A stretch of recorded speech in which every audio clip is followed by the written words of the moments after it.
ਕਦੀ ਤੁਸੀਂ ਆਪਣੇ ਜੀਵਨ ਵਿੱਚ ਇਹ ਗੱਲ ਦੇਖੀ ਹੈ, ਜਦੋਂ ਤੁਸੀਂ ਕੋਈ ਕੰਮ ਨਹੀਂ ਕਰਨਾ ਚਾਹੁੰਦੇ ਪਰ ਉਹ ਤੁਹਾਡੇ ਕੋਲ ਹੁੰਦੇ ਰਹਿੰਦੇ ਹਨ। ਜਿਵੇਂ ਅਸੀਂ ਗੱਲ ਕਰਦੇ ਹਾਂ, ਜੇ ਕੋਈ ਮਸੀਹ ਇਨਸਾਨ ਪਾਪ 'ਚ ਡਿੱਗ ਜਾਂਦਾ ਹੈ ਅਤੇ ਕਈ ਵਾਰੀ ਉਸਨੂੰ ਪਤਾ ਨਹੀਂ ਲੱਗਦਾ ਕਿ ਉਹ ਪਾਪ ਕਰਨਾ ਬੰਦ ਕਿਵੇਂ ਕਰੇ ਅਤੇ ਪਾਪ ਤੋਂ ਕਿਵੇਂ ਨਿਕਲੇ। ਕਈ ਵਾਰੀ ਸਾਡੀ ਜ਼ਿੰਦਗੀ 'ਚ ਇੱਦਾਂ ਦੀਆਂ ਆਦਤਾਂ ਪੈਦਾ ਹੋ ਜਾਂਦੀਆਂ ਹਨ ਜੋ ਕਿ ਪ੍ਰਭੂ ਨੂੰ ਨਹੀਂ ਮਹਿਮਾ ਦਿੰਦੀਆਂ। ਅਸੀਂ ਕਈ ਵਾਰੀ ਗੰਦੇ ਕੰਮਾਂ 'ਚ ਫਸ ਜਾਂਦੇ ਹਾਂ, ਬੁਰਾਈ 'ਚ ਫਸ ਜਾਂਦੇ ਹਾਂ ਅਤੇ ਸਾਨੂੰ ਕਈ ਵਾਰੀ ਲੱਗਦਾ ਹੈ ਕਿ ਅਸੀਂ ਇਹਦੇ ਵਿੱਚੋਂ ਹੁਣ ਕਿਵੇਂ ਨਿਕਲੀਏ। ਅਸੀਂ ਕੋਸ਼ਿਸ਼ ਤਾਂ ਕਰਦੇ ਹਾਂ, ਅਸੀਂ ਆਪਣੇ ਆਪ ਨੂੰ ਇੱਕ ਕਹਿ ਲਓ ਵੀ ਡਿਸਿਪਲਿਨ ਕਰਨ ਦੀ ਕੋਸ਼ਿਸ਼ ਕਰਦੇ ਹਾਂ, ਪਰ ਕਿਤੇ ਨਾ ਕਿਤੇ ਅਸੀਂ ਦੁਬਾਰਾ ਉਹ ਪਾਪ 'ਚ ਡਿੱਗ ਜਾਂਦੇ ਹਾਂ ਜਾਂ ਗਲਤੀਆਂ 'ਚ ਡਿੱਗ ਜਾਂਦੇ ਹਾਂ। ਅਤੇ ਇਹ ਕਿਉਂ ਹੁੰਦਾ ਹੈ ਸਾਡੇ ਨਾਲ? ਹੁਣ ਜੇ ਅਸੀਂ ਗੱਲ ਕਰੀਏ ਬਾਈਬਲ ਦੀ, ਪੌਲੁਸ ਅੱਜ ਇਹੀ ਗੱਲ ਬਾਰੇ ਸਾਨੂੰ ਦੱਸਣਾ ਚਾਹੁੰਦਾ ਹੈ। ਅਫਸੀਆਂ ਦੇ ਖੱਤ ਉਸ ਦਾ 4 ਅਧਿਆਇ ਅਤੇ ਉਸ ਦੀ 21 ਆਇਤ ਲੈ ਕੇ 24 ਆਇਤ ਤੱਕ, ਜਿਸ ਵਿੱਚ ਉਹ ਕਹਿੰਦਾ ਹੈ ਕਿ ਤੁਸੀਂ ਪੁਰਾਣੇ ਇਨਸਾਨ ਨੂੰ ਲਾਹ ਸਿੱਟੋ ਅਤੇ ਨਵੇਂ ਇਨਸਾਨ ਨੂੰ ਪਾ ਲਵੋ। ਜੈਮਸੀ ਦੀ ਅੱਜ ਫਿਰ ਅਸੀਂ ਅਫਸੀਆਂ ਦਾ ਖੱਤ ਉਸ ਦਾ 4 ਅਧਿਆਇ ਪੜ੍ਹਾਂਗੇ, ਉਸ ਦੀ 21 ਆਇਤ ਤੋਂ। ਉਸ ਵਿੱਚ ਪੌਲੁਸ ਕਹਿੰਦਾ ਹੈ, ਜੇ ਤੁਸੀਂ ਕਿਤੇ ਉਹਦੀ ਸੁਣੀ ਅਤੇ ਜਿਵੇਂ ਸੱਚਾਈ ਯਿਸੂ ਮਸੀਹ ਵਿੱਚ ਹੈ ਉਵੇਂ ਉਸ ਵਿੱਚ ਤੁਸੀਂ ਸਿਖਾਏ ਗਏ ਹੋ ਕਿ ਤੁਸੀਂ ਅਗਲੇ ਚਲਣ ਦੀ ਉਸ ਪੁਰਾਣੀ ਇਨਸਾਨੀਅਤ ਨੂੰ ਲਾਹ ਸੁੱਟੋ ਜੋ ਧੋਖਾ ਦੇਣ ਵਾਲੀਆਂ ਕਾਮਨਾ ਦੇ ਅਨੁਸਾਰ ਵਿਗੜ ਜਾਂਦੀ ਹੈ, ਅਤੇ ਆਪਣੇ ਮਨ ਦੇ ਸੁਭਾਅ ਵਿੱਚ ਨਵੇਂ ਬਣੋ ਅਤੇ ਨਵੀਂ ਇਨਸਾਨੀਅਤ ਨੂੰ ਪਹਿਨ ਲਓ, ਜਿਹੜੀ ਪਰਮੇਸ਼ਰ ਦੇ ਅਨੁਸਾਰ ਸੱਚਾਈ ਦੇ ਧਰਮ ਅਤੇ ਪਵਿੱਤਰਤਾਈ ਵਿੱਚ ਉਤਪਤ ਹੋਈ। ਅੱਜ ਦਾ ਜਿਹੜਾ ਵਚਨ ਹੈ ਅਫਸੀਆਂ ਦਾ ਖੱਤ ਉਸ ਦਾ 4 ਅਧਿਆਇ ਉਹਦੇ ਵਿੱਚੋਂ ਲਿਆ ਹੈ। ਅਤੇ ਅੱਜ ਅਸੀਂ ਗੱਲ ਕਰਦੇ ਹਾਂ 2 ਚੀਜ਼ਾਂ ਦੀ ਜੋ ਕਿ ਸਾਨੂੰ ਪੌਲੁਸ ਦੱਸਦਾ ਹੈ ਇਸ ਵਚਨ ਦੇ ਦੁਆਰਾ, ਅਤੇ ਜੋ ਪ੍ਰਭੂ ਸਾਡੇ ਕੋਲੋਂ ਚਾਹੁੰਦਾ ਹੈ। ਉਹ 2 ਗੱਲਾਂ ਅਸੀਂ ਦੇਖਾਂਗੇ। ਅੱਜ ਦਾ ਜੋ ਵਚਨ ਦਾ ਟਾਈਟਲ ਹੈ ਉਹ ਇਹ ਹੈ ਕਿ ਅਸੀਂ ਆਤਮਿਕ ਜੀਵਨ ਵਿੱਚ ਕਿਵੇਂ ਵਧੀਏ। ਆਤਮਿਕ ਜੀਵਨ ਵਿੱਚ ਕਿਵੇਂ ਵਧੀਏ, ਉਸ ਵਿੱਚ ਅਸੀਂ 2 ਗੱਲਾਂ ਦੇਖਦੇ ਹਾਂ।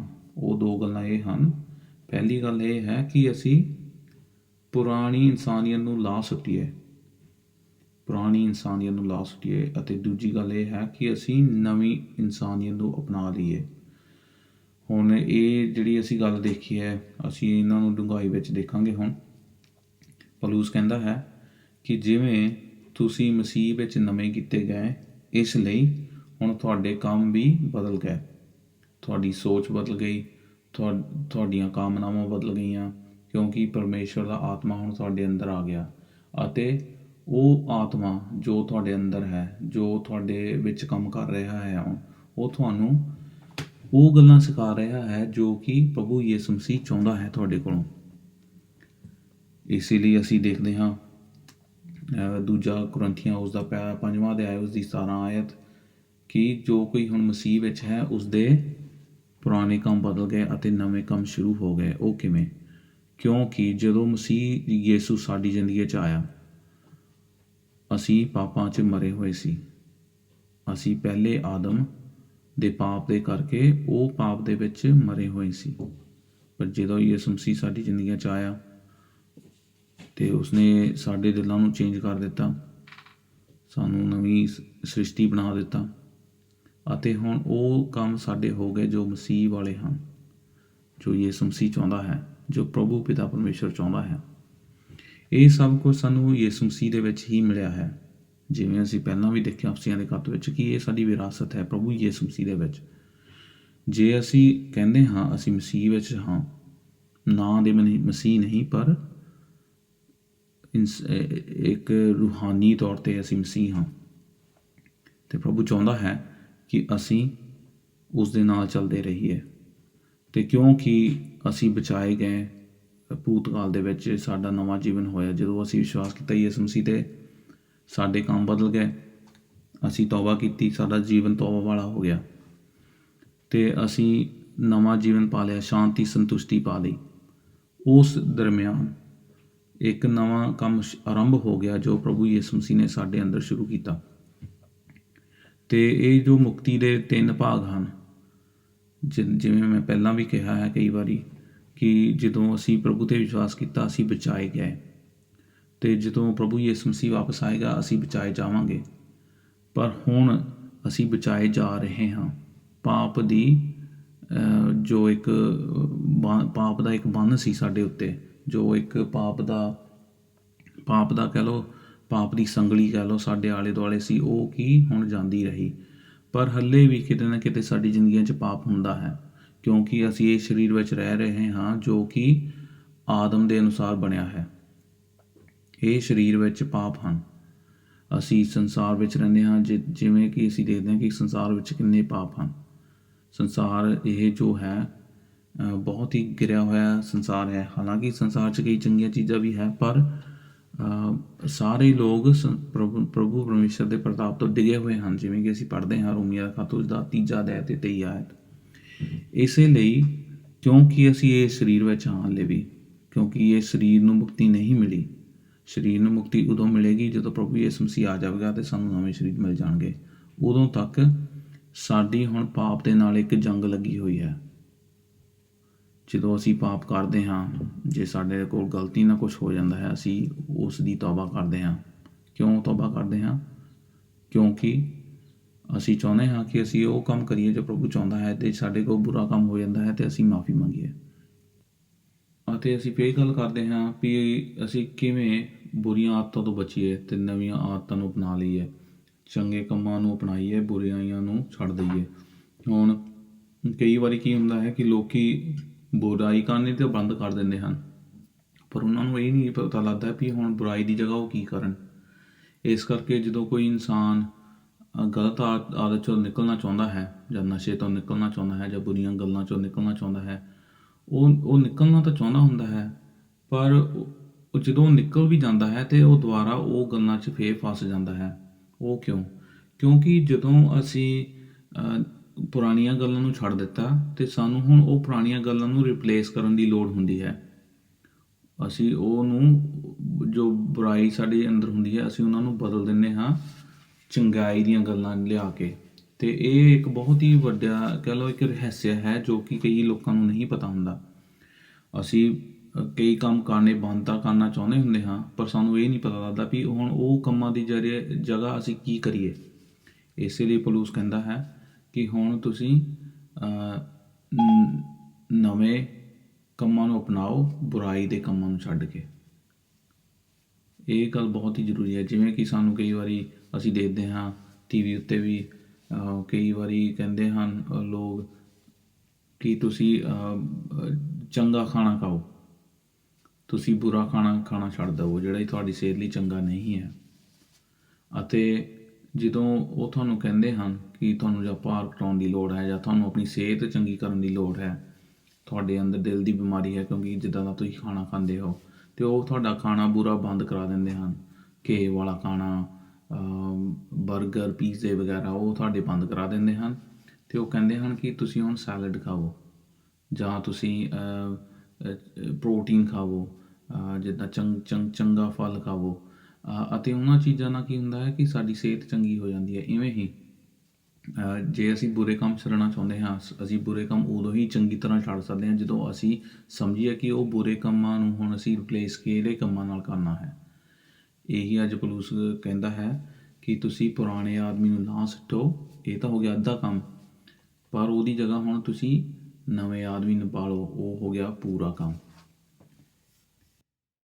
ਇਸੇ ਲਈ ਪੌਲੁਸ ਕਹਿੰਦਾ ਹੈ ਕਿ ਹੁਣ ਤੁਸੀਂ ਆਪਣੇ ਪੁਰਾਣੇ ਇਨਸਾਨ ਨੂੰ ਕੀ ਮਾਰਦੇ ਜਾਓ, ਉਹਨੂੰ ਲਾਹ ਸਿੱਟੋ, ਪਾਪ ਨੂੰ ਮਾਰਦੇ ਜਾਓ, ਆਪਣੀ ਜ਼ਿੰਦਗੀ 'ਚ ਪਾਪ ਨੂੰ ਕੀ ਮਾਰਦੇ ਜਾਓ। ਇਹ ਮੇਰਾ ਪਹਿਲੀ ਗੱਲ ਇਹ ਹੈ ਕਿ ਆਪਣੀ ਜ਼ਿੰਦਗੀਆਂ 'ਚੋਂ ਪੁਰਾਣੀ ਇਨਸਾਨੀਅਤ ਨੂੰ ਲਾਹ ਸਿੱਟੋ। ਪੁਰਾਣੀ ਇਨਸਾਨੀਅਤ ਕੀ ਹੈ? ਜੋ ਮੰਦੇ ਕੰਮ ਸੀ, ਜੋ ਅਸੀਂ ਕਰਦੇ ਸੀ, ਉਹ ਸਾਰੇ ਕੰਮ ਅਸੀਂ ਛੱਡ ਦੇਣੇ ਚਾਹੀਦੇ ਆ ਸਾਨੂੰ। ਹਾਲੇ ਵੀ ਕਈ ਲੋਕ ਕਹਿੰਦੇ ਤਾਂ ਹੈ ਉਹ ਮਸੀਹ ਵਿੱਚ ਚੱਲਦੇ ਹਨ, ਪਰ ਉਹ ਹਾਲੇ ਵੀ ਲੜਾਈ ਝਗੜਾ ਕਰਦੇ ਹਨ, ਉਹ ਹਾਲੇ ਵੀ ਝੂਠ ਬੋਲਦੇ ਹਨ, ਉਹ ਕਿਸੇ ਦੀ ਨਿੰਦਿਆ ਚੁਗਲੀ ਕਰਦੇ ਹਨ, ਜਾਂ ਚੋਰੀ ਕਰਦੇ ਹਨ, ਜਾਂ ਬੁਰਾ ਦੇਖਦੇ ਹਨ, ਬੁਰਾ ਸੋਚਦੇ ਹਨ, ਬੁਰੀਆਂ ਗੱਲਾਂ ਸੁਣਦੇ ਹਨ, ਬੁਰੀ ਸੰਗਤ ਰੱਖਦੇ ਹਨ। ਅਤੇ ਜੇ ਸਾਡੀਆਂ ਜ਼ਿੰਦਗੀਆਂ 'ਚ ਇਹ ਕੰਮ ਪਾਏ ਜਾਂਦੇ ਹਨ, ਜੇ ਲਾਲਚ ਹੈ ਸਾਡੀ ਜ਼ਿੰਦਗੀਆਂ 'ਚ, ਫਿਰ ਅਸੀਂ ਕਿਵੇਂ ਕਹਿ ਸਕਦੇ ਹਾਂ ਕਿ ਮਸੀਹ ਯਿਸੂ ਦਾ ਆਤਮਾ ਸਾਡੇ ਵਿੱਚ ਕੰਮ ਕਰਦਾ ਹੈ। ਪਰ ਜਿਹੜਾ ਮਸੀਹ ਹੈ, ਸੱਚਾ ਮਸੀਹ, ਜਿਹਦਾ ਆਤਮਿਕ ਜੀਵਨ ਆਰੰਭ ਹੋ ਗਿਆ ਹੈ, ਜਿਹਨੂੰ ਨਵਾਂ ਜੀਵਨ ਮਿਲਿਆ ਹੈ, ਉਹ ਇਹਨਾਂ ਚੀਜ਼ਾਂ ਨੂੰ ਕੀ ਨਫ਼ਰਤ ਕਰਦਾ ਹੈ। ਜਦੋਂ ਪ੍ਰਭੂ ਯਿਸੂ ਮਸੀਹ ਸਾਡੀ ਜ਼ਿੰਦਗੀ 'ਚ ਆ ਜਾਂਦਾ ਹੈ, ਸਾਡਾ ਜੋ ਇੱਕ ਰਿਸ਼ਤਾ ਹੁੰਦਾ ਹੈ ਪ੍ਰਭੂ ਨਾਲ ਬਣ ਜਾਂਦਾ ਹੈ, ਅਤੇ ਪਾਪ ਦੇ ਨਾਲ ਸਾਡਾ ਰਿਸ਼ਤਾ ਇੱਕ ਨਵਾਂ ਹੋ ਜਾਂਦਾ ਹੈ। ਜਦੋਂ ਅਸੀਂ ਪਹਿਲਾਂ ਪਾਪ ਨੂੰ ਪ੍ਰੇਮ ਕਰਦੇ ਸੀ, ਹੁਣ ਅਸੀਂ ਪਾਪ ਨੂੰ ਕੀ ਨਫ਼ਰਤ ਕਰਦੇ ਹਾਂ। ਹੁਣ ਸਾਡਾ ਨਫ਼ਰਤ ਵਾਲਾ ਰਿਸ਼ਤਾ ਹੋ ਗਿਆ ਪਾਪ ਦੇ ਖਿਲਾਫ।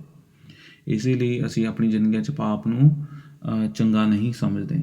ਇਸ ਕਰਕੇ ਅਸੀਂ ਹਰ ਇੱਕ ਦਿਨ ਪ੍ਰਭੂ ਕੋਲ ਆਉਂਦੇ ਹਾਂ ਅਤੇ ਮਾफ़ੀ ਮੰਗਦੇ ਹਾਂ ਅਤੇ ਕਹਿੰਦੇ ਹਾਂ, ਇਹ ਪ੍ਰਭੂ ਮੈਨੂੰ ਅੱਜ ਉਹ ਕੰਮ ਕਰਨੇ ਸਿਖਾ ਜੋ ਤੈਨੂੰ ਚੰਗੇ ਲੱਗਦੇ ਹਨ, ਅਤੇ ਮੈਂ ਉਹਨਾਂ ਕੰਮਾਂ ਤੋਂ ਬਚਾਂ ਜੋ ਕਿ ਤੇਰੇ ਖਿਲਾਫ ਹਨ, ਜੋ ਕਿ ਤੇਰੇ ਲੋਕਾਂ ਦੇ ਖਿਲਾਫ ਹੈ, ਜੋ ਕਿ ਇੱਕ ਇਨਸਾਨੀਅਤ ਦੇ ਖਿਲਾਫ ਹੈ। ਇਸੇ ਲਈ ਅਸੀਂ ਉਹ ਕੰਮਾਂ ਤੋਂ ਕੀ ਤੌਬਾ ਕਰਦੇ ਹਾਂ। ਮੈਂ ਕਿਵੇਂ ਕਈ ਵਾਰ ਕਹਿ ਚੁੱਕਾ ਹਾਂ ਕਿ ਚਰਚਾਂ ਦੇ ਵਿੱਚ ਚੁਗਲੀ, ਨਿੰਦਾ, ਇੱਕ ਜੈਲਸੀ ਬਹੁਤ ਪਾਈ ਜਾਂਦੀ ਹੈ ਇਹ ਗੱਲਾਂ ਦੇ ਆਲੇ ਦੁਆਲੇ, ਅਤੇ ਸਾਨੂੰ ਚਾਹੀਦਾ ਹੈ ਕਿ ਇਹਨਾਂ ਗੱਲਾਂ ਨੂੰ ਅਸੀਂ ਲਾਹ ਸੁੱਟੀਏ, ਇਹਨਾਂ ਗੱਲਾਂ ਉੱਤੇ ਧਿਆਨ ਨਾ ਰੱਖੀਏ। ਜੇ ਇੱਕ ਬੰਦੇ ਦੀ ਜ਼ਿੰਦਗੀ ਚੰਗੀ ਹੈ ਤਾਂ ਸਾਨੂੰ ਉਹਦੇ ਨਾਲ ਈਰਖਾ ਨਹੀਂ ਕਰਨੀ ਚਾਹੀਦੀ, ਪਰ ਸਾਨੂੰ ਉਹਦੇ ਲਈ ਧੰਨਵਾਦ ਕਰਨਾ ਚਾਹੀਦਾ ਹੈ ਕਿ ਪ੍ਰਭੂ ਤੇਰਾ ਧੰਨਵਾਦ ਹੈ। ਅਤੇ ਸਾਨੂੰ ਆਪਣੇ ਲਈ ਵੀ ਪ੍ਰਾਰਥਨਾ ਕਰਨੀ ਚਾਹੀਦੀ ਹੈ ਕਿ ਇਹ ਪ੍ਰਭੂ ਤੂੰ ਸਾਨੂੰ ਵੀ ਅੱਗੇ ਵਧਾ, ਅਤੇ ਸਾਨੂੰ ਵੀ ਆਪਣੇ ਕੰਮਾਂ 'ਚ ਅੱਗੇ ਵਧਾ, ਆਪਣੀ ਸੋਚ ਸਮਝ ਦੇ ਇਹਨਾਂ ਚੀਜ਼ਾਂ 'ਚ ਅਸੀਂ ਅੱਗੇ ਵਧੀਏ। ਅਤੇ ਉਹ ਕਹਿੰਦਾ ਹੈ, ਲਾਹ ਸੁੱਟੋ, ਪਾਪ ਨੂੰ ਆਪਣੀ ਜ਼ਿੰਦਗੀ 'ਚ ਮਾਰਦੇ ਜਾਵੋ। ਜੇ ਅਸੀਂ ਪਾਪ ਨੂੰ ਨਹੀਂ ਮਾਰਾਂਗੇ ਆਪਣੀ ਜ਼ਿੰਦਗੀ 'ਚ, ਪਾਪ ਸਾਨੂੰ ਮਾਰਦਾ ਜਾਵੇਗਾ। ਇੱਕ ਰਾਈਟਰ ਹੈ, ਪਿਊਰਿਟਨ ਰਾਈਟਰ ਹੈ, ਬਹੁਤ ਸਾਰੀਆਂ ਪਹਿਲਾਂ ਉਹਨੇ ਇਹ ਗੱਲ ਕਹੀ ਸੀਗੀ ਕਿ ਜੇ ਤੁਸੀਂ ਪਾਪ ਨੂੰ ਨਹੀਂ ਮਾਰਦੇ, ਪਾਪ ਤੁਹਾਨੂੰ ਮਾਰਦਾ ਜਾਵੇਗਾ, ਪਾਪ ਤੁਹਾਡੀ ਖੁਸ਼ੀ ਨੂੰ ਮਾਰਦਾ ਜਾਵੇਗਾ, ਪਾਪ ਤੁਹਾਨੂੰ ਵਹਿਮ ਭਰਮ 'ਚ ਫਸਾ ਦੇਵੇਗਾ, ਅਤੇ ਪਾਪ ਤੁਹਾਨੂੰ ਪ੍ਰਭੂ ਤੋਂ ਦੂਰ ਕਰ ਦੇਵੇਗਾ। ਇਸੇ ਲਈ ਸਾਨੂੰ ਆਪਣੇ ਪੁਰਾਣੇ ਇਨਸਾਨ, ਜੋ ਕਿ ਇੱਕ ਪੁਰਾਣਾ ਇਨਸਾਨ ਆਦਮ ਦੇ ਰੂਪ 'ਤੇ ਬਣਿਆ ਹੈ, ਉਹਨੂੰ ਕੀ ਲਾਹ ਸੁੱਟਣਾ ਚਾਹੀਦਾ ਹੈ। ਅਤੇ ਦੂਜੀ ਗੱਲ ਇਹ ਹੈ ਕਿ ਸਾਨੂੰ ਹੁਣ ਨਵੀਂ ਜਿਹੜੀ ਇਨਸਾਨੀਅਤ ਹੈ, ਜਿਹੜਾ ਕਿ ਨਵਾਂ ਇਨਸਾਨ ਹੈ ਪ੍ਰਭੂ ਯਿਸੂ ਮਸੀਹ 'ਚ ਸਾਨੂੰ ਮਿਲਿਆ ਹੈ, ਉਹ ਸਾਨੂੰ ਪਾ ਦੇਣਾ ਚਾਹੀਦਾ ਹੈ। ਇਸੇ ਲਈ ਫਿਰ ਪੌਲੁਸ ਕਹਿੰਦਾ ਹੈ ਕਿ ਆਪਣੇ ਮਨ ਦੇ ਸੁਭਾਅ ਵਿੱਚ ਨਵੇਂ ਬਣੋ ਅਤੇ ਨਵੀਂ ਇਨਸਾਨੀਅਤ ਨੂੰ ਪਹਿਨ ਲਓ, ਜਿਹੜੀ ਪਰਮੇਸ਼ਰ ਦੇ ਅਨੁਸਾਰ ਸੱਚਾਈ ਅਤੇ ਧਰਮ ਅਤੇ ਪਵਿੱਤਰਤਾ ਲਈ ਉਤਪਤ ਹੋਏ। ਹੁਣ ਇਹ ਨਵੀਂ ਇਨਸਾਨੀਅਤ, ਨਵਾਂ ਇਨਸਾਨ ਕੀ ਹੈ?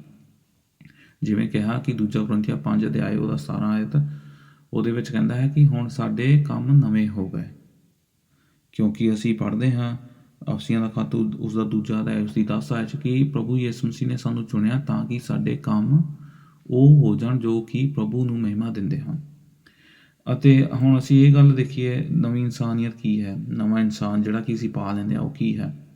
ਉਹ ਇਹ ਹੈ ਕਿ ਅਸੀਂ ਸੱਚਾਈ ਅਤੇ ਪਵਿੱਤਰਤਾ ਵਿੱਚ ਵਧੀਏ। ਪ੍ਰਭੂ ਦੀ ਸੱਚਾਈ ਕੀ ਹੈ? ਪ੍ਰਭੂ ਦਾ ਵਚਨ। ਅਸੀਂ ਪ੍ਰਭੂ ਦੇ ਗਿਆਨ 'ਚ ਵਧੀਏ। ਪ੍ਰਭੂ ਦਾ ਗਿਆਨ ਸਾਡੀ ਜਦੋਂ ਜ਼ਿੰਦਗੀ 'ਚ ਹੁੰਦਾ ਹੈ, ਅਸੀਂ ਪ੍ਰਭੂ ਦੇ ਕਹੇ ਹੋਏ ਹੁਕਮਾਂ 'ਤੇ ਚੱਲਦੇ ਹਾਂ, ਜੋ ਕਿ ਪ੍ਰਭੂ ਨੂੰ ਮਹਿਮਾ ਦਿੰਦਾ ਹੈ। ਇਹ ਸੰਸਾਰ ਪ੍ਰਭੂ ਤੋਂ ਦੂਰ ਹੈ। ਇਹ ਸੰਸਾਰ ਪ੍ਰਭੂ ਨੂੰ ਮਹਿਮਾ ਨਹੀਂ ਦੇਣਾ ਚਾਹੁੰਦਾ, ਅਤੇ ਇਹ ਸੰਸਾਰ ਪ੍ਰਭੂ ਦੇ ਉੱਤੇ ਤੁਹਮਤਾਂ ਅਤੇ ਪ੍ਰਸ਼ਨ ਲਾਉਂਦਾ ਹੈ। ਪਰ ਅਸੀਂ ਹੁਣ ਜੋ ਬਚਾਏ ਹੋਏ ਹਾਂ, ਅਸੀਂ ਹੁਣ ਪ੍ਰਭੂ ਦੇ ਬੱਚੇ ਹਾਂ, ਅਸੀਂ ਪ੍ਰਭੂ ਦੇ ਖਾਦਮ ਹਾਂ, ਅਤੇ ਅਸੀਂ ਪ੍ਰਭੂ ਦੇ ਨਾਂ ਨੂੰ ਮਹਿਮਾ ਦੇਣਾ ਚਾਹੁੰਦੇ ਹਾਂ। ਹੁਣ ਜਦੋਂ ਤੁਸੀਂ ਪਹਿਲਾ ਕੁਰਿੰਥੀਆਂ ਪੜ੍ਹਦੇ ਹੋ, ਉਸਦਾ ਪਹਿਲਾ ਅਧਿਆਇ, ਉਸ ਵਿੱਚ ਪੌਲੁਸ ਕਹਿੰਦਾ ਹੈ ਕਿ ਜੋ ਪ੍ਰਭੂ ਦਾ ਗਿਆਨ ਹੈ ਉਹ ਮੂਰਖਤਾ ਹੈ ਇਸ ਦੁਨੀਆ ਲਈ, ਅਤੇ ਇਸ ਦੁਨੀਆ ਦੇ ਹਿਸਾਬ ਨਾਲ ਜੋ ਇੱਕ ਗਿਆਨ ਹੈ, ਜੋ ਇੱਕ ਸਿਆਣਪ ਹੈ, ਉਹ ਪ੍ਰਭੂ ਲਈ ਮੂਰਖਤਾ ਹੈ। ਹੁਣ ਤੁਸੀਂ ਸੋਚੋ ਵੀ ਤੁਸੀਂ ਕਿਹੜੀ ਸਾਈਡ ਲੈਣਾ ਚਾਹੁੰਦੇ ਹੋ? ਤੁਸੀਂ ਸੰਸਾਰ ਦੀ ਸਾਈਡ ਲੈਣਾ ਚਾਹੁੰਦੇ ਹੋ, ਜੋ ਕਿ ਪਰਮੇਸ਼ਵਰ ਕਹਿੰਦਾ ਹੈ ਕਿ ਇਹਨਾਂ ਦੀ ਜੋ ਸਿਆਣਪ ਹੈ ਉਹ ਮੂਰਖਤਾ ਹੈ ਮੇਰੇ ਮੋਰੇ, ਜਾਂ ਤੁਸੀਂ ਸੰਸਾਰ ਦੀ ਸਾਈਡ ਲੈਣਾ ਚਾਹੁੰਦੇ ਹੋ ਜੋ ਪ੍ਰਭੂ ਨੂੰ ਮੂਰਖ ਕਹਿੰਦਾ ਹੈ, ਜਾਂ ਤੁਸੀਂ ਪ੍ਰਭੂ ਨੂੰ ਮੰਨਣਾ ਚਾਹੁੰਦੇ ਹੋ, ਪ੍ਰਭੂ ਦੇ ਨਾਲ ਖੜੇ ਹੋਣਾ ਚਾਹੁੰਦੇ ਹੋ, ਚਾਹੇ ਸੰਸਾਰ ਖੜਾ ਹੋਵੇ ਤੁਹਾਡੇ ਨਾਲ, ਚਾਹੇ ਨਾ।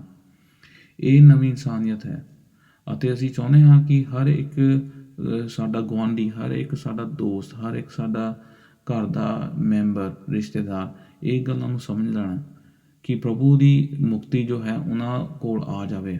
ਅਤੇ ਪ੍ਰਭੂ ਦੀ ਮੁਕਤੀ ਕੀ ਹੈ? ਪ੍ਰਭੂ ਦੀ ਮੁਕਤੀ ਇਹ ਹੈ ਕਿ ਅਸੀਂ ਆਪਣੇ ਪਾਪਾਂ ਤੋਂ ਬਚ ਜਾਈਏ, ਪਾਪਾਂ ਦੀ ਸਜ਼ਾ ਤੋਂ, ਪਾਪਾਂ ਦੇ ਜੋ ਇੱਕ ਗੜ੍ਹ ਬਣਿਆ ਹੁੰਦਾ ਹੈ ਸਾਡੀ ਜ਼ਿੰਦਗੀ 'ਚ, ਉਹਦੇ 'ਚੋਂ ਬਚ ਜਾਈਏ, ਅਤੇ ਪ੍ਰਭੂ ਦੇ ਰਾਜ ਵਿੱਚ ਅੰਦਰ ਆ ਜਾਈਏ। ਉਹ ਉਦੋਂ ਹੀ ਹੋ ਸਕਦਾ ਹੈ ਜਦੋਂ ਅਸੀਂ ਪ੍ਰਭੂ ਯਿਸੂ ਮਸੀਹ 'ਤੇ ਵਿਸ਼ਵਾਸ ਕਰਦੇ ਹਾਂ, ਜਦੋਂ ਅਸੀਂ ਪ੍ਰਭੂ ਯਿਸੂ ਮਸੀਹ ਕੋਲ ਆ ਕੇ ਤੌਬਾ ਅਤੇ ਪਾਪਾਂ ਦੀ ਮਾਫੀ ਮੰਗਦੇ ਹਾਂ, ਅਤੇ ਪ੍ਰਭੂ ਸਾਨੂੰ ਆਪਣਾ ਪਵਿੱਤਰ ਆਤਮਾ ਦਿੰਦਾ ਹੈ, ਅਤੇ ਪ੍ਰਭੂ ਸਾਨੂੰ ਹੁਣ ਉਹ ਕੰਮ ਕਰਨੇ ਸਿਖਾ ਦਿੰਦਾ ਹੈ ਜੋ ਪ੍ਰਭੂ ਚਾਹੁੰਦਾ ਹੈ। ਹੁਣ ਇੱਕ ਗੱਲ ਨੋਟ ਕਰਨ ਦੀ ਲੋੜ ਇਹ ਹੈ ਕਿ ਬਿਨਾਂ ਪਵਿੱਤਰ ਆਤਮਾ ਤੋਂ ਅਸੀਂ ਨਵੇਂ ਇਨਸਾਨ ਨੂੰ ਨਹੀਂ ਪਾ ਸਕਦੇ, ਅਤੇ ਅਸੀਂ ਧਰਮ ਅਤੇ ਪਵਿੱਤਰਤਾ ਅਤੇ ਸੱਚਾਈ ਵਿੱਚ ਨਹੀਂ ਵੱਧ ਸਕਦੇ। ਹੁਣ ਇਹ ਜਿਹੜਾ ਇੱਕ ਐਕਸਪ੍ਰੈਸ਼ਨ ਪੌਲ ਨੇ ਲਿਖਿਆ ਹੈ, ਪੌਲੂਸ ਨੇ ਲਿਖਿਆ ਹੈ, ਉਹ ਇਹ ਹੈ ਕਿ ਤੁਸੀਂ ਪੁਰਾਣੇ ਇਨਸਾਨ ਨੂੰ ਲਾਹ ਸੁੱਟੋ ਅਤੇ ਨਵੇਂ ਇਨਸਾਨ ਨੂੰ ਕੀ ਪਾ ਲਓ। ਜਿਵੇਂ ਅਸੀਂ ਗੰਦੇ ਕੱਪੜਿਆਂ ਨੂੰ ਲਾਹ ਸੁੱਟਦੇ ਹਾਂ ਅਤੇ ਨਵੇਂ ਕੱਪੜੇ, ਸਾਫ਼ ਕੱਪੜੇ ਪਾ ਲੈਂਦੇ ਹਾਂ, ਉਵੇਂ ਹੀ ਜਦੋਂ ਅਸੀਂ ਮਸੀਹ ਕੋਲ ਆਉਂਦੇ ਹਾਂ, ਸਾਡਾ ਜੋ ਪੁਰਾਣਾ ਜੀਵਨ ਹੁੰਦਾ ਹੈ, ਜੋ ਕਿ ਇੱਕ ਗੰਦੇ ਕੱਪੜਿਆਂ ਵਾਂਗ ਹੈ, ਉਹ ਕੀ ਅਸੀਂ ਲਾਹ ਦਿੰਦੇ ਹਾਂ, ਅਤੇ ਪ੍ਰਭੂ ਯਿਸੂ ਮਸੀਹ ਦੇ ਜਿਹੜੇ ਨਵੇਂ ਕੱਪੜੇ ਸਾਨੂੰ ਦਿੰਦਾ ਹੈ, ਜੋ ਚੰਗਾਈ ਸਾਨੂੰ ਦਿੰਦਾ ਹੈ, ਉਹ ਅਸੀਂ ਕੀ ਪਾ ਲੈਂਦੇ ਹਾਂ। ਇਸ ਲਈ ਉਹ ਕਹਿੰਦਾ ਹੈ ਕਿ ਇਹਨਾਂ ਚੀਜ਼ਾਂ ਨੂੰ ਕੀ ਪਾ ਲਓ, ਇਹਨਾਂ ਚੀਜ਼ਾਂ ਨੂੰ ਆਪਣੇ ਉੱਤੇ ਲਗਾ ਲਓ। ਹੁਣ ਅਸੀਂ ਦੇਖੀਏ ਰੋਮੀਆਂ ਦਾ ਖੱਤ ਉਸਦਾ 13 ਅਧਿਆਇ ਉਸਦੀ 11 ਆਇਤ ਤੋਂ, ਉਸ ਵਿੱਚ ਵੀ ਪੌਲੁਸ ਇਹੀ ਕਹਿੰਦਾ ਹੈ ਕਿ ਹੁਣ ਤੁਸੀਂ ਉਹ ਕੰਮ ਕਰੋ ਜੋ ਕਿ ਅੰਧਕਾਰ ਵਾਲੇ ਨਹੀਂ ਹਨ, ਉਹ ਕੰਮ ਤੁਸੀਂ ਲਾ ਸਿੱਟੋ। ਜੋ ਅੰਧਕਾਰ ਵਾਲੇ ਕੰਮ ਹਨ ਉਹ ਤੁਸੀਂ ਲਾ ਸਿੱਟੋ, ਜੋ ਰੋਸ਼ਨੀ ਵਾਲੇ ਕੰਮ ਹਨ ਉਹ ਤੁਸੀਂ ਪਾ ਲਵੋ। ਇਹ ਹੁਣ ਗੱਲ ਕਰਦੇ ਹਾਂ ਇਹ ਦੋ ਚੀਜ਼ਾਂ ਦੀ। ਇਹ ਇੱਕ ਡਿਸਿਪਲਿਨ ਹੋ ਗਿਆ, ਇਹ ਸਾਡਾ ਕੰਮ ਹੋ ਗਿਆ, ਕਿਉਂਕਿ ਪ੍ਰਭੂ ਯਿਸੂ ਮਸੀਹ ਨੇ ਸਾਨੂੰ ਬਚਾਇਆ, ਅਤੇ ਉਹ ਬਚਾਉਣ ਦਾ ਚਿੰਨ੍ਹ ਕੀ ਹੈ ਕਿ ਅਸੀਂ ਹੁਣ ਪਾਪ ਨੂੰ ਆਪਣੀ ਜ਼ਿੰਦਗੀ 'ਚੋਂ ਲਾਹ ਸੁੱਟਦੇ ਹਾਂ ਅਤੇ ਪਵਿੱਤਰਤਾ ਹੀ ਪ੍ਰਭੂ ਯਿਸੂ ਮਸੀਹ ਦੀ ਆਪਣੀ ਜ਼ਿੰਦਗੀ 'ਚ ਅਪਣਾਉਂਦੇ ਹਾਂ। ਅਤੇ ਇਹ ਕੰਮ ਉਦੋਂ ਤੱਕ ਚੱਲਦਾ ਰਹੇਗਾ ਜਦ ਤੱਕ ਮਸੀਹ ਯਿਸੂ ਨਹੀਂ ਆਉਂਦਾ। ਅਤੇ ਇਹੀ ਸਾਡੀ ਸੈਂਕਟੀਫਿਕੇਸ਼ਨ ਹੈ, ਇਹੀ ਸਾਡੀ ਔਨਗੋਇੰਗ ਸੈਂਕਟੀਫਿਕੇਸ਼ਨ ਜਿੱਦਾਂ ਕਹਿੰਦੇ ਹਾਂ ਅਸੀਂ, ਕਿ ਸਾਡੀ ਲਗਾਤਾਰ ਪਵਿੱਤਰਤਾ 'ਚ ਅਸੀਂ ਵੱਧ ਰਹੇ ਹਾਂ। ਅਤੇ ਕਿਤੇ ਨਾ ਕਿਤੇ ਅਸੀਂ ਡਿੱਗ ਵੀ ਜਾਂਦੇ ਹਾਂ ਪਾਪ 'ਚ, ਉਦੋਂ ਸਾਨੂੰ ਕੀ ਤੌਬਾ ਕਰਨੀ ਚਾਹੀਦੀ ਹੈ, ਪ੍ਰਭੂ ਯਿਸੂ ਮਸੀਹ ਕੋਲ ਆ ਕੇ ਮਾਫੀ ਮੰਗਣੀ ਚਾਹੀਦੀ ਹੈ, ਅਤੇ ਪ੍ਰਭੂ ਨਾਲ ਆਪਣਾ ਰਿਸ਼ਤਾ ਦੁਬਾਰਾ ਕਾਇਮ ਕਰਨਾ ਚਾਹੀਦਾ ਹੈ। ਪੌਲੁਸ ਕਹਿੰਦਾ ਹੈ ਫਿਰ 29 ਆਇਤ ਵਿੱਚ ਕਿ ਤੁਸੀਂ ਪਵਿੱਤਰ ਆਤਮਾ ਨੂੰ ਉਦਾਸ ਨਾ ਕਰੋ। ਤੁਸੀਂ ਪਵਿੱਤਰ ਆਤਮਾ ਨੂੰ ਉਦਾਸ ਨਾ ਕਰੋ। ਜਦੋਂ ਅਸੀਂ ਭੈੜੇ ਕੰਮ ਕਰਦੇ ਹਾਂ ਮਸੀਹ ਵਿੱਚ ਹੋ ਕੇ ਵੀ, ਉਦੋਂ ਅਸੀਂ ਪਵਿੱਤਰ ਆਤਮਾ ਨੂੰ ਉਦਾਸ ਕਰ ਦਿੰਦੇ ਹਾਂ, ਅਤੇ ਸਾਡੀ ਜੋ ਜ਼ਿੰਦਗੀ 'ਚ ਇੱਕ ਖੁਸ਼ੀ ਹੁੰਦੀ ਹੈ ਉਹ ਚਲੀ ਜਾਂਦੀ ਹੈ, ਪ੍ਰਭੂ ਦੀ ਖੁਸ਼ੀ, ਅਤੇ ਸਾਡੀ ਜ਼ਿੰਦਗੀ 'ਚ ਇੱਕ ਰੋਸ ਪੈਦਾ ਹੋ ਜਾਂਦਾ ਹੈ ਕਿ ਕਿਉਂ ਅਸੀਂ ਇਹ ਕੰਮ ਕਰਦੇ ਹਾਂ। ਅਤੇ ਇੱਕ ਮਸੀਹੀ ਜੇ ਪਾਪ ਕਰਕੇ ਉਦਾਸ ਹੀ ਨਹੀਂ ਹੋਇਆ, ਅਤੇ ਫਿਰ ਉਹ ਕਿਵੇਂ ਕਹਿ ਸਕਦਾ ਹੈ ਕਿ ਉਹ ਮਸੀਹ ਨਾਲ ਚੱਲਦਾ ਹੈ। ਹੁਣ ਕਈ ਲੋਕ ਚਰਚਾਂ ਦੇ ਵਿੱਚ ਪਾਪ 'ਚ ਮਜ਼ੇ ਕਰਦੇ ਹਨ, ਮੁੰਡੇ ਕੁੜੀਆਂ ਜਾਂ ਲੋਕ, ਬੁੱਢੇ ਬਜ਼ੁਰਗ ਲੋਕ ਵੀ ਕਈ ਵਾਰੀ ਇੱਦਾਂ ਦੀ ਜ਼ਿੰਦਗੀ ਜੀਂਦੇ ਆ ਜੋ ਕਿ ਮਸੀਹ ਵਾਲੀ ਹੈ ਹੀ ਨਹੀਂ ਹੈ। ਅਤੇ ਜੇ ਤੁਸੀਂ ਉਹਨਾਂ ਨੂੰ ਕਹੋ ਕਿ ਤੁਸੀਂ ਮਸੀਹ ਦੇ ਇੱਕ ਕਹਿ ਲਓ ਇੱਕ ਰੈਪਰਜੈਂਟੇਟਿਵ ਹੋ ਇਸ ਸੰਸਾਰ ਦੇ ਵਿੱਚ, ਪ੍ਰਭੂ ਯਿਸੂ ਮਸੀਹ ਦੇ ਨਾਮ ਨੂੰ ਤੁਸੀਂ ਰੈਪਰਜੈਂਟ ਕਰਦੇ ਹੋ, ਪਰ ਤੁਹਾਡੀ ਜ਼ਿੰਦਗੀ 'ਚ ਜਿਹੜਾ ਪਾਪ ਹੈ ਉਹ ਦੁਨੀਆ ਦੇਖਦੀ ਹੈ, ਅਤੇ ਪ੍ਰਭੂ ਦੇ ਨਾਮ ਨੂੰ ਤੁਹਾਡੇ ਕਰਕੇ ਪ੍ਰਭੂ ਦੇ ਨਾਮ ਉੱਤੇ ਤੌਹਮਤ ਲੱਗਦੀ ਹੈ ਕਿ ਇਹ ਗੱਲ ਚੰਗੀ ਹੈ। ਹੁਣ ਜਿਹੜਾ ਇੱਕ ਸੱਚਾ ਮਸੀਹ ਹੈ ਉਹ ਤੌਬਾ ਕਰਦਾ ਹੈ ਇਹ ਗੱਲ ਸੁਣ ਕੇ। ਜਿਹੜਾ ਸੱਚਾ ਮਸੀਹ ਨਹੀਂ ਹੈ ਉਹ ਕਹਿੰਦਾ ਹੈ ਕਿ ਮੈਨੂੰ ਇਹ ਗੱਲਾਂ ਨਾ ਦੱਸੋ, ਮੈਂ ਜਿੱਦਾਂ ਦੀ ਜ਼ਿੰਦਗੀ ਜੀਣਾ ਚਾਹੁੰਦਾ ਹਾਂ ਮੈਨੂੰ ਜੀਣ ਦੇਵੋ। ਪਰ ਪੌਲੁਸ ਕਹਿੰਦਾ ਹੈ ਕਿ ਜਦੋਂ ਅਸੀਂ ਮਸੀਹ ਵਿੱਚ ਆ ਗਏ, ਸਾਡਾ ਜਿਹੜਾ ਇੱਕ ਹੁੰਦਾ ਹੈ ਜੀਵਨ, ਉਹ ਡਿਸਿਪਲਿਨ ਵਾਲਾ ਹੋ ਜਾਂਦਾ ਹੈ। ਹੁਣ ਡਿਸਿਪਲਿਨ ਅਸੀਂ ਆਪਣੇ ਆਪ ਨੂੰ ਕਰਦੇ ਹਾਂ। ਹੁਣ ਜਦੋਂ ਅਸੀਂ ਕੰਮ 'ਤੇ ਜਾਣਾ ਹੁੰਦਾ ਹੈ, ਆਪਣੇ ਆਪ ਨੂੰ ਡਿਸਿਪਲਿਨ ਕਰਦੇ ਹਾਂ, ਅਸੀਂ ਸਹੀ ਟਾਈਮ ਸੌਂਦੇ ਹਾਂ, ਸਵੇਰੇ ਸਹੀ ਟਾਈਮ ਉੱਠਦੇ ਹਾਂ, ਤਿਆਰ ਹੋ ਕੇ ਕੰਮਾਂ 'ਤੇ ਜਾਂਦੇ ਹਾਂ, ਜਾਂ ਸਕੂਲ ਜਾਂਦੇ ਹਾਂ, ਜਾਂ ਕਾਲਜ ਜਾਂਦੇ ਹਾਂ ਟਾਈਮ ਸਿਰ। ਹੁਣ ਇੱਕ ਇਨਸਾਨ ਜਿਹਨੂੰ ਟਾਈਮ ਦੀ ਕਦਰ ਨਹੀਂ ਆ, ਸਮੇਂ ਦੀ ਕਦਰ ਨਹੀਂ ਆ, ਜਾਂ ਕਿਸੇ ਇਨਸਾਨ ਦੀ ਕਦਰ ਨਹੀਂ ਆ, ਉਹ ਜਦੋਂ ਮਰਜ਼ੀ ਉੱਠਦਾ ਆ, ਜਦੋਂ ਮਰਜ਼ੀ ਸੌਂਦਾ ਆ, ਜਦੋਂ ਮਰਜ਼ੀ ਕੰਮ 'ਤੇ ਜਾਂਦਾ ਆ, ਪਰ ਉਹਨਾਂ ਲੋਕਾਂ ਦੀ ਲੋਕ ਕੀ ਰਿਸਪੈਕਟ ਨਹੀਂ ਕਰਦੇ। ਉਵੇਂ ਹੀ ਸਾਨੂੰ ਵੀ ਚਾਹੀਦਾ ਹੈ ਕਿ ਅਸੀਂ ਆਪਣੀ ਜ਼ਿੰਦਗੀ 'ਚ ਉਹ ਕੰਮ ਕਰੀਏ ਜੋ ਪ੍ਰਭੂ ਪਸੰਦ ਕਰਦਾ ਹੈ।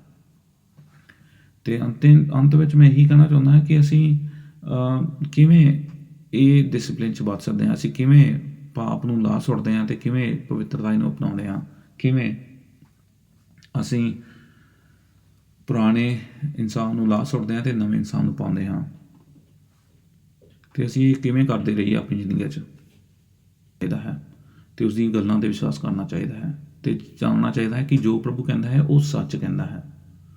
ਜੋ ਪ੍ਰਭੂ ਕਹਿੰਦਾ ਹੈ ਉਹ ਸੱਚ ਕਹਿੰਦਾ ਹੈ। ਦੂਜੀ ਗੱਲ ਇਹ ਹੈ ਕਿ ਪਵਿੱਤਰ ਆਤਮਾ ਸਾਡੇ ਨਾਲ ਹੈ। ਜੇ ਪਵਿੱਤਰ ਆਤਮਾ ਸਾਡੇ ਨਾਲ ਹੈ ਤੇ ਉਹ ਸਾਡੀ ਮਦਦ ਕਰਦਾ ਹੈ ਇਹਨਾਂ ਕੰਮਾਂ 'ਚ ਵਧਣ ਲਈ। ਇਸ ਕਰਕੇ ਸਾਨੂੰ ਪਵਿੱਤਰ ਆਤਮਾ ਦੇ ਉੱਤੇ ਭਰੋਸਾ ਰੱਖਣਾ ਚਾਹੀਦਾ ਹੈ ਤੇ ਉਸ ਨੂੰ ਪੁਕਾਰਨਾ ਚਾਹੀਦਾ ਹੈ। ਰੋਮੀਆਂ ਦਾ ਖੱਤ ਉਸਦਾ 5 ਅਧਿਆਇ ਉਸਦੀ 5 ਆਇਤ ਵਿੱਚ ਅਸੀਂ ਪੜ੍ਹਦੇ ਹਾਂ ਕਿ ਕਿਵੇਂ ਖੁਦਾਵੰਦ ਨੇ ਪਵਿੱਤਰ ਆਤਮਾ ਨੂੰ ਸਾਡੇ ਉੱਤੇ ਡੋਲ ਦਿੱਤਾ। ਪਵਿੱਤਰ ਆਤਮਾ ਸਾਡੇ ਦਿਲਾਂ 'ਚ ਆ ਗਿਆ ਤੇ ਸਾਡੀ ਜ਼ਿੰਦਗੀ ਨੂੰ ਹੁਣ ਉਹ ਸਾਫ਼ ਕਰਦਾ ਹੈ। ਤੇ ਜੋ ਇੱਕ ਮਸੀਹੀ ਜੀਵਨ ਹੈ ਉਹ ਇਹ ਕਿ ਨਹੀਂ ਹੈ ਕਿ ਤੁਸੀਂ ਆਹ ਕੰਮ ਨਾ ਕਰੋ ਤੇ ਆਹ ਕੰਮ ਕਰੋ। ਇਹ ਕੋਈ ਲਿਸਟ ਨਹੀਂ ਹੈ, ਪਰ ਪਵਿੱਤਰ ਆਤਮਾ ਦੇ ਕਰਕੇ ਅਸੀਂ ਉਹ ਕੰਮ ਕਰਦੇ ਹਾਂ ਜੋ ਸਾਨੂੰ ਕਰਨੇ ਚਾਹੀਦੇ ਹਨ ਤੇ ਜੋ ਸਾਨੂੰ ਕੰਮ ਨਹੀਂ ਕਰਨੇ ਚਾਹੀਦੇ। ਤੇ ਅਸੀਂ ਇਹਨਾਂ ਕੰਮਾਂ 'ਚ ਇਹ ਸਿਆਣਪ 'ਚ ਇਹ ਗਿਆਨ 'ਚ ਵੱਧਦੇ ਜਾਂਦੇ ਹਾਂ। ਤੇ ਰੋਮੀਆਂ ਦਾ ਖੱਤ ਉਹਦਾ 8 ਵਿੱਚ ਪੜ੍ਹਦੇ ਹਾਂ ਕਿ ਹੁਣ ਅਸੀਂ ਇੱਕ ਪਾਪ ਦੇ ਨੌਕਰ ਨਹੀਂ ਹਾਂ। ਰੋਮੀਆਂ ਦਾ ਖੱਤ ਉਸਦਾ 8 ਅਧਿਆਇ ਉਸਦੀ 15 ਆਇਤ ਤੋਂ ਕਿ ਹੁਣ ਅਸੀਂ ਜਿਹੜਾ ਅਸੀਂ ਪਵਿੱਤਰ ਆਤਮਾ ਗ੍ਰਹਿਣ ਕੀਤਾ ਹੈ ਆਪਣੀ ਜ਼ਿੰਦਗੀ 'ਚ, ਉਹ ਸਾਨੂੰ ਹੁਣ ਇੱਕ ਬੰਧਨ ਵਿੱਚ ਨਹੀਂ ਬੰਨ੍ਹਦਾ, ਪਰ ਉਹ ਸਾਨੂੰ ਆਜ਼ਾਦ ਕਰ ਦਿੰਦਾ ਹੈ। ਇਸ ਕਰਕੇ ਹੁਣ ਅਸੀਂ ਪਾਪ ਤੋਂ ਮੁਕਤ ਹੋ ਗਏ ਹਾਂ। ਤੇ ਜਿਵੇਂ ਅਸੀਂ ਕਈ ਵਾਰੀ ਦੇਖਦੇ ਹਾਂ ਆਪਣੇ ਕਲਚਰ ਵਿੱਚ ਕਿ ਤੁਸੀਂ ਚੰਗਾ ਕੰਮ ਕਰੋ ਤੇ ਰੱਬ ਤੁਹਾਨੂੰ ਖੁਸ਼ ਆ, ਤੇ ਤੁਸੀਂ ਪੁੰਨ ਕਰੋ ਤੇ ਰੱਬ ਤੁਹਾਨੂੰ ਖੁਸ਼ ਆ। ਅਸੀਂ ਉਹ ਗੱਲਾਂ ਦੀ ਗੱਲ ਨਹੀਂ ਕਰ ਰਹੇ। ਅਸੀਂ ਉਹ ਕੰਮਾਂ ਦੀ ਗੱਲ ਕਰਦੇ ਹਾਂ ਜੋ ਕਿ ਪਵਿੱਤਰ ਆਤਮਾ ਦੇ ਜ਼ਰੀਏ ਹੀ ਹੋ ਸਕਦੇ ਹਨ। ਤੇ ਅਸੀਂ ਉਹ ਕੰਮ ਉਦੋਂ ਹੀ ਕਰ ਸਕਦੇ ਹਾਂ ਜਦੋਂ ਸਾਡਾ ਵਿਸ਼ਵਾਸ ਯਿਸੂ ਮਸੀਹ 'ਤੇ ਹੁੰਦਾ ਹੈ। ਤੇ ਸਾਨੂੰ ਚੌਥੀ ਗੱਲ ਇਹ ਜਾਣਨੀ ਚਾਹੀਦੀ ਹੈ ਕਿ ਜੋ ਸਾਡਾ ਪਿਤਾ ਹੈ ਉਹ ਸਾਨੂੰ ਪਿਆਰ ਕਰਦਾ ਹੈ ਤੇ ਉਹ ਚਾਹੁੰਦਾ ਹੈ ਕਿ ਅਸੀਂ ਪਵਿੱਤਰਤਾ ਵਿੱਚ ਵਧੀਏ। ਤੇ ਅਸੀਂ ਦੇਖਦੇ ਹਾਂ ਕਿ ਇਬਰਾਨੀਆਂ ਦਾ ਖੱਤ ਉਸਦਾ 12 ਅਧਿਆਇ ਦੀ 6 ਆਇਤ ਤੋਂ ਕਿ ਜੋ ਪ੍ਰਭੂ ਹੈ ਉਹ ਸਾਡਾ ਪਿਤਾ ਹੈ ਤੇ ਜੇ ਅਸੀਂ ਗਲਤ ਕਰਦੇ ਹਾਂ ਉਹ ਸਾਨੂੰ ਤਾੜਦਾ ਵੀ ਹੈ, ਪਰ ਉਹ ਤਾੜਦਾ ਉਹਨਾਂ ਨੂੰ ਹੀ ਹੈ ਜੋ ਉਸਦੇ ਬੱਚੇ ਹਨ। ਹੁਣ ਪਰਮੇਸ਼ਰ ਪੂਰੇ ਸੰਸਾਰ ਨੂੰ ਨਹੀਂ ਤਾੜਦਾ ਕਿਉਂਕਿ ਪੂਰਾ ਸੰਸਾਰ ਪਰਮੇਸ਼ਰ ਦੇ ਬੱਚੇ ਨਹੀਂ ਹਨ, ਪਰ ਜੋ ਪ੍ਰਭੂ ਕੋਲ ਆਉਂਦਾ ਹੈ ਯਿਸੂ ਮਸੀਹ ਕੋਲ, ਉਹ ਪ੍ਰਭੂ ਦਾ ਪਰਮੇਸ਼ਰ ਦਾ ਬੱਚਾ ਬਣ ਜਾਂਦਾ ਹੈ। ਤੇ ਪ੍ਰਭੂ ਸਾਨੂੰ ਡਿਸਿਪਲਿਨ ਵੀ ਕਰਦਾ ਹੈ ਜਦੋਂ ਅਸੀਂ ਖਰਾਬੀਆਂ ਕਰਦੇ ਹਾਂ। ਅਤੇ ਸਾਨੂੰ ਹੋਰ 2 ਚੀਜ਼ਾਂ ਦੇਖਣ ਦੀ ਲੋੜ ਹੈ। ਉਹ ਇਹ ਹੈ ਕਿ ਜਿਹੜਾ ਇੱਕ ਇਹ ਪਵਿੱਤਰਤਾਈ ਵਾਲਾ ਜੀਵਨ ਹੈ, ਇਹ ਕਈ ਵਾਰੀ ਪਵਿੱਤਰਤਾਈ ਵਿੱਚ ਜਿਹੜਾ ਵਧਣਾ ਹੁੰਦਾ ਹੈ ਉਹ ਕਈ ਵਾਰੀ ਬਹੁਤ ਸਾਡਾ ਜਿਹੜਾ ਵਾਧਾ ਹੁੰਦਾ ਹੈ ਬਹੁਤ ਸਲੋਅ ਤਰੀਕੇ ਨਾਲ ਹੁੰਦਾ ਹੈ, ਬਹੁਤ ਧੀਰੇ ਧੀਰੇ ਹੁੰਦਾ ਹੈ। ਇਸ ਕਰਕੇ ਇੱਕ ਦੂਜੇ ਨਾਲ ਕਹਿ ਲਓ ਵੀ ਇੱਕ ਦੂਜੇ ਨੂੰ ਮਾਫ਼ ਵੀ ਕਰਨਾ ਚਾਹੀਦਾ ਹੈ। ਜੇ ਕੋਈ ਇਨਸਾਨ ਗਲਤ ਕਰਦਾ ਹੈ ਸਾਡੇ ਨਾਲ, ਸਾਨੂੰ ਉਹਨਾਂ ਨੂੰ ਮਾਫ਼ ਵੀ ਕਰਨਾ ਚਾਹੀਦਾ ਹੈ ਅਤੇ ਸਾਨੂੰ ਵੀ ਮਾਫ਼ੀ ਮੰਗਣੀ ਚਾਹੀਦੀ ਹੈ। ਅਤੇ ਸਾਨੂੰ ਆਪਣੇ ਪਾਪ ਇੱਕ ਦੂਜੇ ਨਾਲ ਸ਼ੇਅਰ ਕਰਨੇ ਚਾਹੀਦੇ ਹਨ, ਮੀਨਿੰਗ ਕਿ ਸਾਨੂੰ ਉਹ ਪਾਪਾਂ ਦਾ ਇਕਰਾਰ ਕਰਨਾ ਚਾਹੀਦਾ ਹੈ ਅਤੇ ਮਾਫ਼ੀ ਮੰਗਣੀ ਚਾਹੀਦੀ ਹੈ। ਅਤੇ ਪ੍ਰਭੂ ਚਾਹੁੰਦਾ ਹੈ ਕਿ ਅਸੀਂ ਇਹ ਕੰਮ ਕਰਦੇ ਰਹੀਏ ਆਪਣੀ ਕਲੀਸਿਆਵਾਂ ਦੇ ਵਿੱਚ, ਇੱਕ ਦੂਜੇ ਨੂੰ ਉਤਸ਼ਾਹਿਤ ਕਰਦੇ ਰਹੀਏ ਪ੍ਰਭੂ ਦੇ ਗਿਆਨ ਅਤੇ ਪ੍ਰਭੂ ਦੇ ਪਿਆਰ ਵਿੱਚ ਵਧਣ ਲਈ। ਅਤੇ ਅਸੀਂ ਉਦੋਂ ਹੀ ਪੁਰਾਣੇ ਆਦਮੀ ਨੂੰ ਲਾਹ ਸੁੱਟਦੇ ਹਾਂ ਅਤੇ ਅਸੀਂ ਉਦੋਂ ਹੀ ਨਵੇਂ ਆਦਮੀ ਨੂੰ ਪਾ ਲੈਂਦੇ ਹਾਂ। ਅਸੀਂ ਉਦੋਂ ਹੀ ਪੁਰਾਣੇ ਕੱਪੜਿਆਂ ਨੂੰ ਸੁੱਟ ਦਿੰਦੇ ਹਾਂ ਅਤੇ ਨਵੇਂ ਕੱਪੜੇ ਪਾ ਲੈਂਦੇ ਹਾਂ ਪਵਿੱਤਰਤਾਈ ਵਾਲੇ, ਜਦੋਂ ਅਸੀਂ ਪ੍ਰਭੂ 'ਤੇ ਭਰੋਸਾ ਰੱਖਦੇ ਹਾਂ, ਪ੍ਰਭੂ ਦੇ ਵਚਨ 'ਤੇ ਭਰੋਸਾ ਰੱਖਦੇ ਹਾਂ, ਪ੍ਰਭੂ ਦੇ ਵਚਨ ਪੜ੍ਹਦੇ ਹਾਂ, ਪ੍ਰਾਰਥਨਾ ਕਰਦੇ ਹਾਂ ਅਤੇ ਪ੍ਰਭੂ ਦੇ ਲੋਕਾਂ ਨਾਲ ਚੰਗੀ ਸੰਗਤ ਰੱਖਦੇ ਹਾਂ ਅਤੇ ਪ੍ਰਭੂ ਉੱਤੇ ਭਰੋਸਾ ਰੱਖਦੇ ਹਾਂ ਅਤੇ ਜੋ ਕੁਛ ਸਾਡੇ ਕੋਲ ਹੈ ਅਸੀਂ ਉਹਦੇ ਵਿੱਚ ਖੁਸ਼ ਰਹਿੰਦੇ ਹਾਂ। ਅਤੇ ਅੱਜ ਮੈਂ ਉਮੀਦ ਕਰਦਾ ਹਾਂ ਕਿ ਪ੍ਰਭੂ ਇਸ ਵਚਨ ਤੋਂ ਤੁਹਾਨੂੰ ਬਰਕਤ ਦੇਵੇ ਅਤੇ ਤੁਹਾਨੂੰ ਆਪਣੀ ਮਹਿਮਾ ਲਈ ਬਹੁਤ ਜ਼ਿਆਦਾ ਇਸਤੇਮਾਲ ਕਰੇ। ਆਮੀਨ।